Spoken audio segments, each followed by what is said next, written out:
नारनौल की और हांसी की इकाई को इस बात के लिए बधाई देता हूं कि हमने तो कार्यकर्ता का सम्मेलन बुलाया था, लेकिन आपने इस कार्यकर्ता के सम्मेलन को एक बड़ी सभा में तब्दील करने का काम किया। इसके लिए आपको बहुत बहुत बधाई है।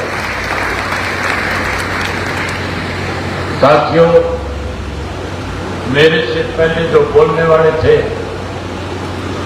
उन्होंने आपके सामने आज के हालात पर चर्चा करी। प्रदेश में बीजेपी की तीसरी बार सरकार बनने के बाद किस किस्म के हालात बने, किन परिस्थितियों से, किन दिक्कत और कठिनाइयों से हमें गुजरना पड़ा, और उसके साथ साथ 25 सितंबर जिसे हम सम्मान दिवस के रूप में मनाते हैं, उस सम्मान दिवस के लिए आप सबको मेरे से पूर्व बोलने वाले नेताओं ने आमंत्रित किया, निमंत्रण दिया। अगर मैं उन्हीं बातों को दोहराऊंगा तो बहुत लंबा समय लग जाएगा।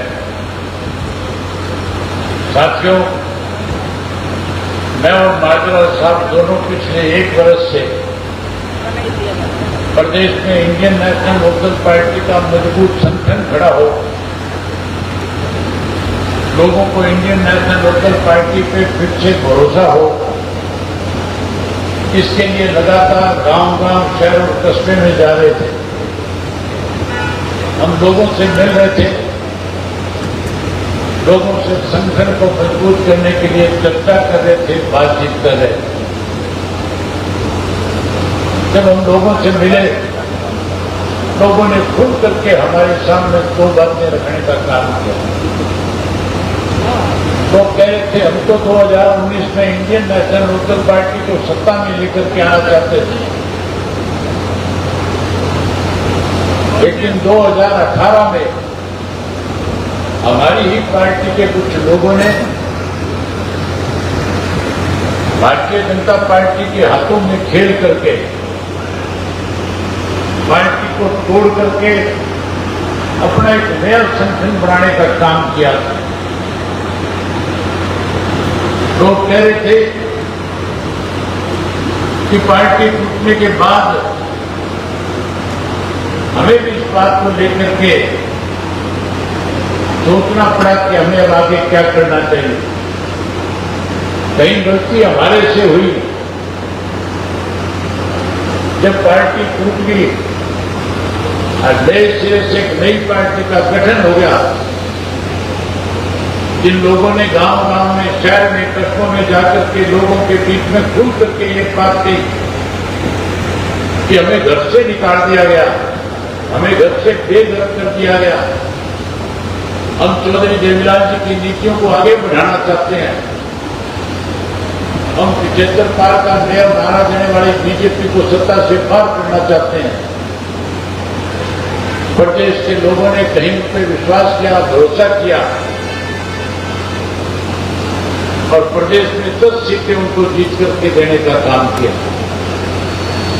लोग खुल के कह रहे थे हम तो बीजेपी को सत्ता से पार कर रहे थे, हमने तो भाजपा को सत्ता से पार करने के लिए जेजेपी को वोट दिया,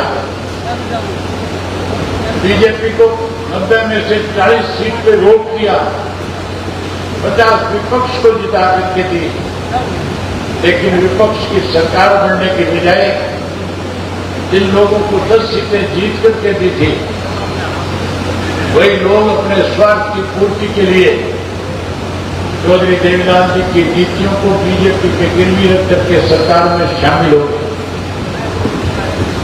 न केवल सरकार में शामिल हुए, बल्कि 5 वर्ष तक सत्ता में रहकर के प्रदेश को दोनों हाथों से लूटने का काम किया। अनेक घोटाले हुए।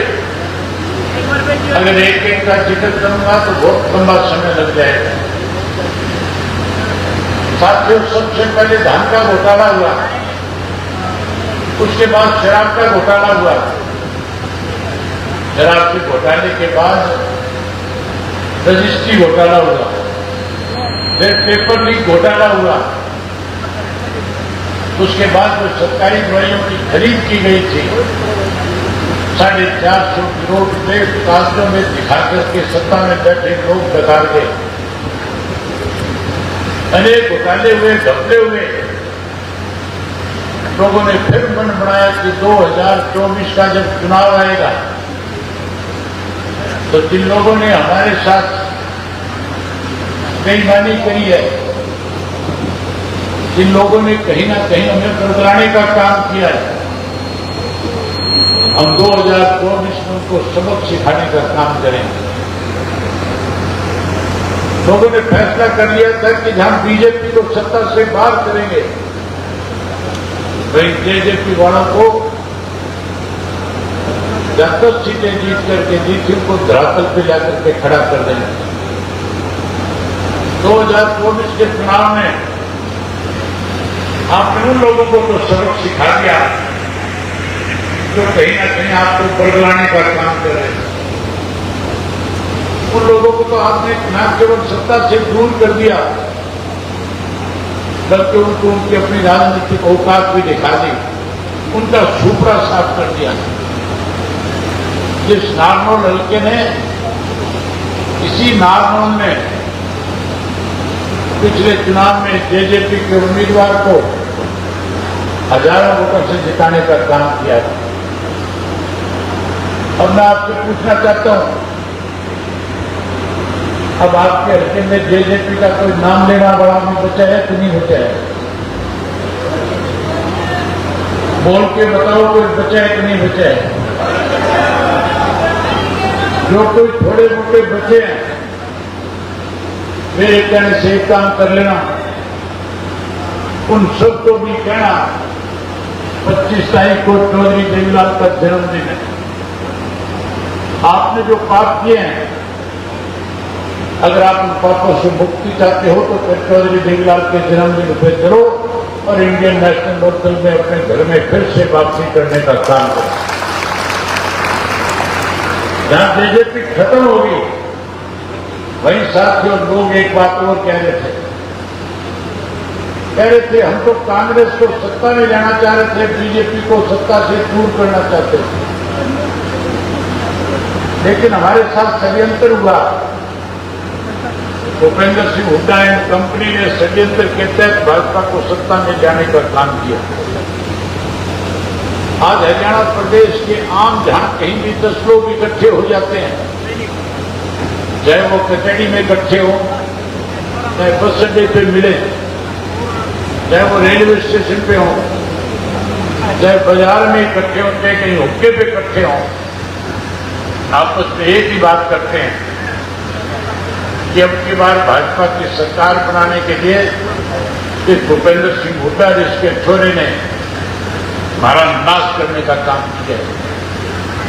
हमारे नागमंद में भी यही बात चलती है कि नहीं चलती है? यहां भी लोग कहते हैं कि नहीं कहते, इन्होंने नाश कर दिया दोनों ने।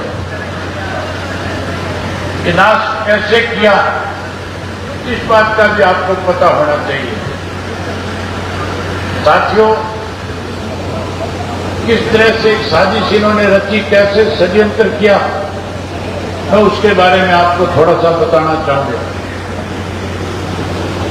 हम अपने गांव में जो पंचायत का चुनाव होता है, तो अच्छा काम करने वाले को दोबारा सरपंच बनाने का काम करते हैं। अगर कोई सरपंच ढंग से काम ना करे तो अगली बार फिर उसको चुनाव में वोट देने के बजाय घर का रास्ता दिखाने का काम करते हैं। ये करते हो कि नहीं करते हो? पंचायत के चुनाव में,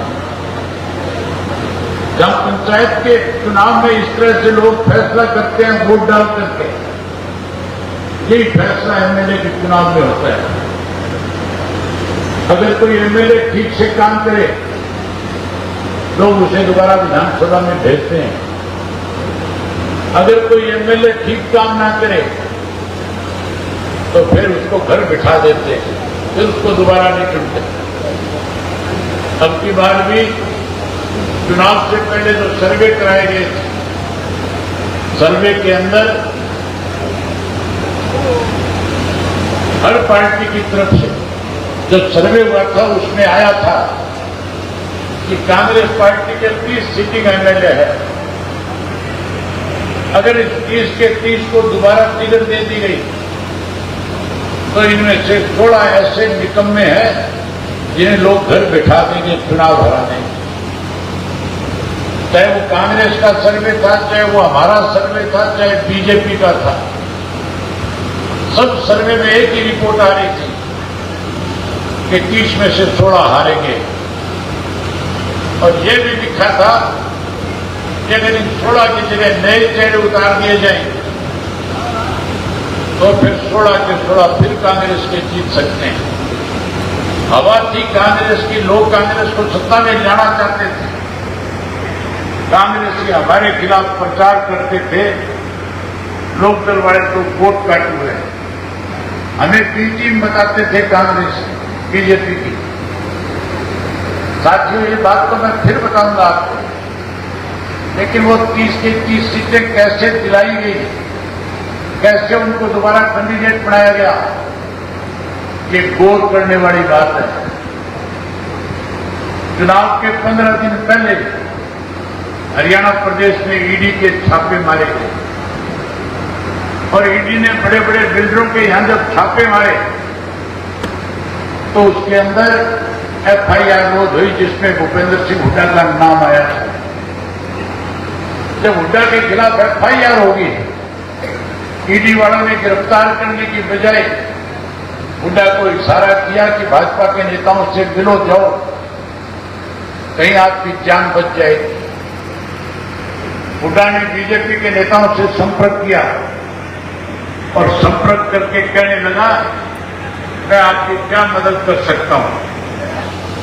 भाजपा के नेताओं ने हुड्डा को सीधा संदेश दे दिया और कह दिया कि सिटिंग 30 के 30 एमएलए उनको टिकट दिलवाए। हुड्डा राहुल गांधी के पास गया और राहुल गांधी जी से जाकर के कहने लगा कि अगर हमने सिटिंग 30 के 30 को टिकटें नहीं दी तो फिर मान के चलो पार्टी में भगदड़ मच जाएगी, लोग पार्टी छोड़ करके चले जाएंगे, गलत संदेश जाएगा, बड़ा बनाया राज चला जाएगा। राहुल गांधी ने हुड्डा की बात में विश्वास किया, 30 सिटिंग को टिकट दे दी। भाजपा ने अगले दिन कहना शुरू कर दिया, अब हमारा राज बनेगा, कोई रोक नहीं सकता। जब नतीजा निकला साथियों, तो 30 में से 16 जिनके ऊपर उंगली उठाई जा रही थी कि हारेंगे, तो 16 के 16 चुनाव में धराशायी हो गए, हार गए। बीजेपी के 16 जीते। जहां 16 इस तरह से जिताए बीजेपी के, वहीं एक षड्यंत्र के तहत हुड्डा ने लोग कांग्रेस के और उम्मीदवारों को हराने का काम किया। दूर जाने की जरूरत नहीं है, एक उदाहरण आपके सामने बताता हूं। उचाना विधानसभा क्षेत्र आपके साथ लगता हुआ है, यहां से नजदीक है कि नहीं है? नजदीक उचाना। उचाना के अंदर वीरेंद्र सिंह के लड़के विजेंद्र को टिकट दे दी कांग्रेस हाईकमान ने। हुड्डा उसको टिकट दिलवाना नहीं चाहता था, राहुल गांधी ने टिकट दे दी। हुड्डा को यह डर सताने लग गया कि आने वाले कल को कहीं राहुल गांधी मेरे बरोबर में विजेंद्र को खड़ा करके कहीं लीडरशिप उसके हवाले ना कर दे। कैसे बीजेपी की मदद हो, कैसे वीरेंद्र के लड़के को खुदे लाइन लगाया जाए, इसके लिए साथियों हुड्डा ने अपने जज के 3 लोगों को इंडिपेंडेंट कैंडिडेट खड़ा कर दिया, निर्दलीय खड़ा करने का काम किया। एक तो खड़ा किया था गोगड़ीपुर का वीरेंद्र नाम का आदमी, दूसरा खड़ा कर दिया था संडील का दिलबाग सिंह और तीसरा खड़ा कर दिया था उचाने का चेयरमैन जो काला था उसको। तीनों खड़े कर दिए और तीनों से ये कह दिया कि राजगढ़ को मेरा बनेगा, अगर तुम चुनाव हार भी जाओगे तो भी ऐसे बड़े पदों पर बैठा दूंगा जो एमएलए से भी ज्यादा ताकत रखते होंगे। तीनों ने चुनाव लड़ा, नतीजा ये निकला कि तीनों 60,000 वोट ले गए। वीरेंद्र का लड़का 32 वोट से हार गया। इस तरह से 2 हराए, तब जाकर के बीजेपी की सरकार प्रदेश में तीसरी बार बनी। हम आपको कहते थे कि हुड्डा बीजेपी के साथ मिला हुआ है, आपको हमारी बात में विश्वास नहीं होता था। लेकिन अब हरियाणा का बच्चा बच्चा ये बात कहता है, बच्चे बच्चे को ये बात समझ में है कि भाजपा की तीसरी बार की सरकार हुड्डा के षड्यंत्र के द्वारा बनाई गई है। हुड्डा हमें वोट काटू कहता था। साथियों, इंडियन नेशनल लोकदल पार्टी का कार्यकर्ता वोट काटने वाला नहीं है। हुड्डा को इस बात का डर था कि लोकदल का कार्यकर्ता अगर फिर से इकट्ठा हो गया तो कांग्रेस पार्टी को सत्ता से बहुत दूर ले जाने का काम करेगा। इस डर के मारे लगातार प्रचार करता था कि वोट काटने वाले लोग हैं। हम वोट काटने वाले नहीं, हम तो कांग्रेस की गांध काटने वाले लोग हैं। हमने एक बार नहीं, इस प्रदेश से 4 बार कांग्रेस पार्टी की गांध काटने का काम किया है। याद करो साथियों, सन 1977 में कांग्रेस पार्टी का राज इस प्रदेश में होता था। चौधरी देवीलाल के नेतृत्व में लड़ाई लड़ी जनता पार्टी ने और कांग्रेस पार्टी को हरियाणा प्रदेश से सत्ता से पार कर दिया था। उसके बाद सन 1987 में जो कांग्रेस की स्तुति बोलती थी, उस वक्त फिर न्याय युद्ध चला करके कांग्रेस को सत्ता से बाहर इंडियन नेशनल लोकदल पार्टी ने किया।